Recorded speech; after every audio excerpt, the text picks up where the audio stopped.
What is up, everybody? This is All Things Entertaining here, bringing you with a brand new video. Sorry it's been a little while, been kind of busy with a lot of things, but Konami decided to drop a ban list for the OCG, and it's not going to be available until January 1st of this year, and it's actually quite an interesting list, despite how divisive it is. And Konami decided to give us some reasoning as to why they decided to hit some of the cards on this list. But first, we're actually just going to go over, and I'm going to give you my thoughts on what I think the reason for these bans are, for the reasons of these limitations and all that stuff. By the way, the link will be in the description for the actual ban list, our article below, as well as their explanation, so do go check it out. But without any further ado, let's just jump right into it. So, the first, we're going to go straight in order with the Forbidden. Seems like the best way to go about it, and that is Outer Entity Azathoth is our first card being banned. So this card is quite a interesting card. It's currently seeing play in the TCG in Lunalight Orcus, which, granted, isn't the most popular Orcus variant at the moment, but it is a key factor in that deck, and it just basically makes you to where your opponent can't really respond to cards that you're playing, and that makes sense. Banning this card probably does a lot more good than it does bad.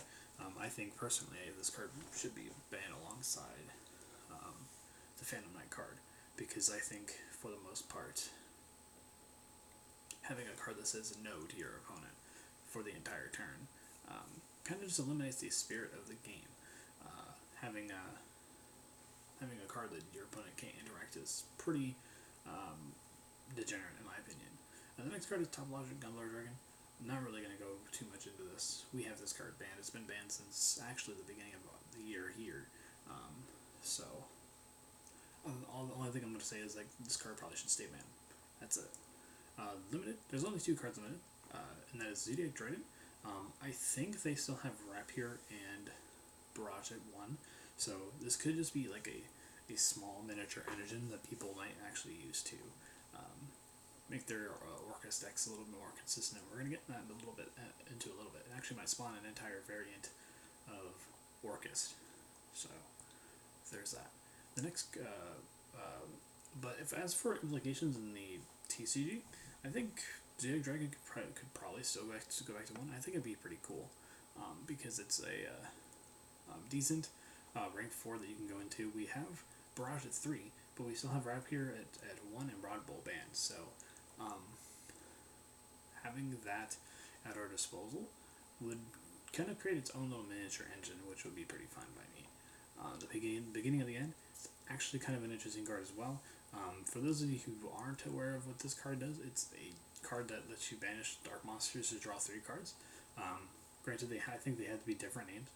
But this is just really just to hit the consistency of dangers, when they could just hit the danger cards themselves. I'm not sure why they didn't just do that. It would have been a lot easier probably.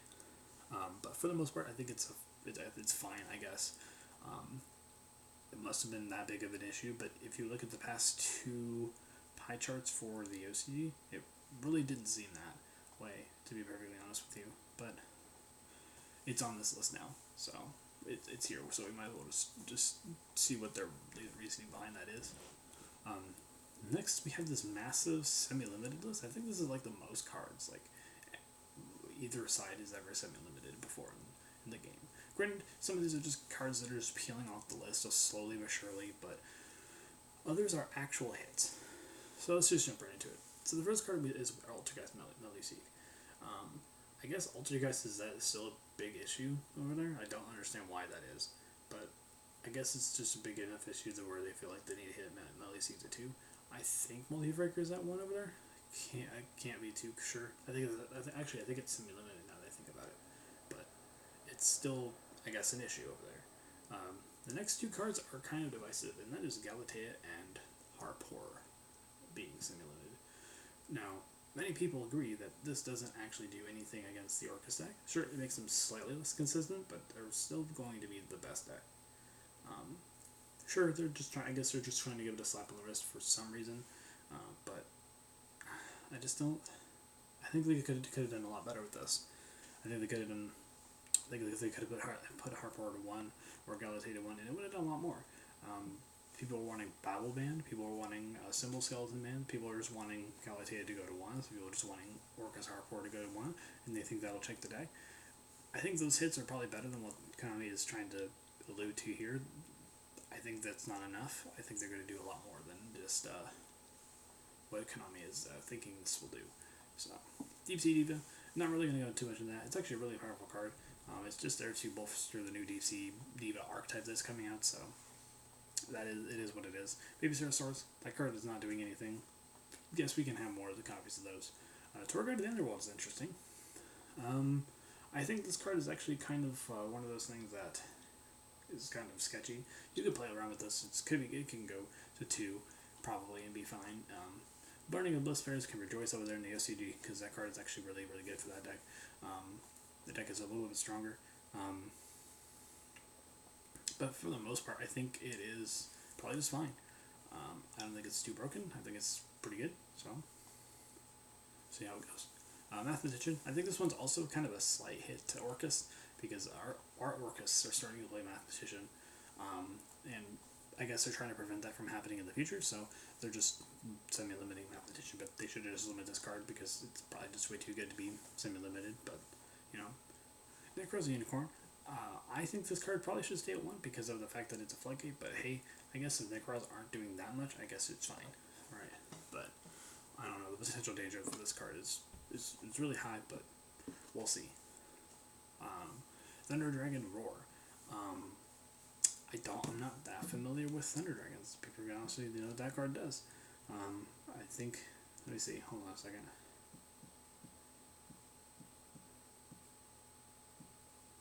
Thunder Dragon Roar is the one that banishes, you can special summon 1 from your deck in defense position, but it returns to your hand to the end phase. I guess that's fine. I think they have Colossus at 1. They also have Hawk at 1 too, right? Yeah.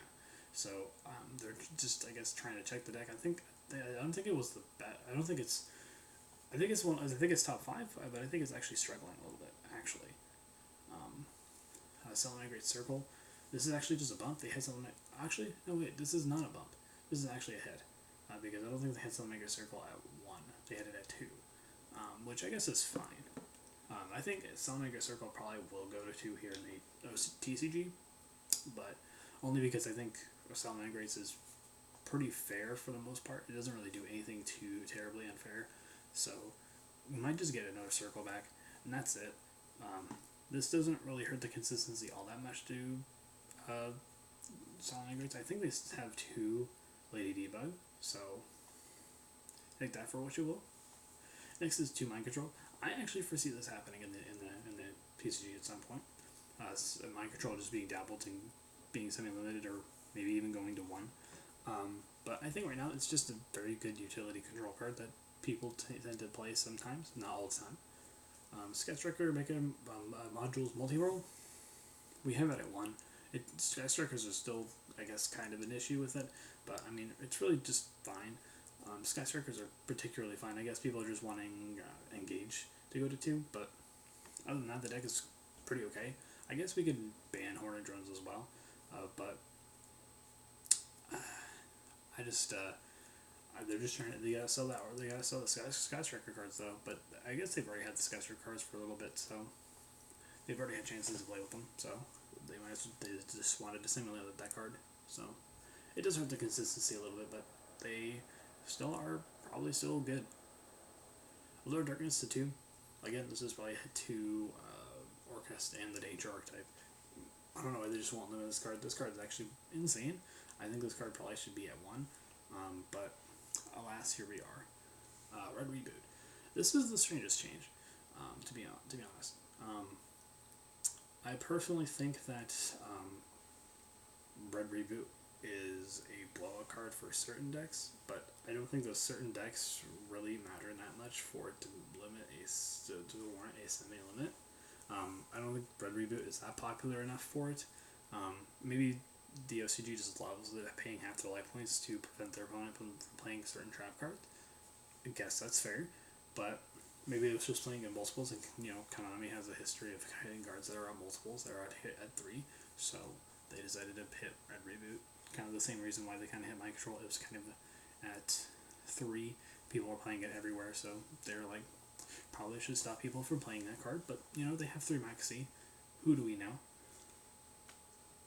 But it's just strange. They also have Pregatops and Ash Blossom at 2, which is interesting as well, so to consider. Next, we have some of the unlimits. For the most part, most of these probably don't matter. Shadow Mist, Megava, and Kaiju Slumber don't matter in the slightest. Don't really care about those cards. Those cards can be at 5 and everyone will be okay. You know, Invoke Megava probably should not have been limited in the first place, but, you know, it is what it is. Chain Strike is a little scary, but I don't think Chain Strike is going to be that good. You're just going to be playing Mystic Mindbird. So, Reasoning, they actually allude to something, and I'm going to get into that later, but Reasoning is actually, I mean, Vernites, I don't think probably are doing that much. They have Grass at 2. I think they have Monster Gate at 3. I'm not entirely sure, but yeah, they have all their utility cards, but and their deck's not doing anything. I also think they have Snow at 1 as well, so that's interesting. Draco Face Off to bolster Pendulum decks. I think it would be interesting to see Draco Face Off at 3 in the TCG to see what happens with that.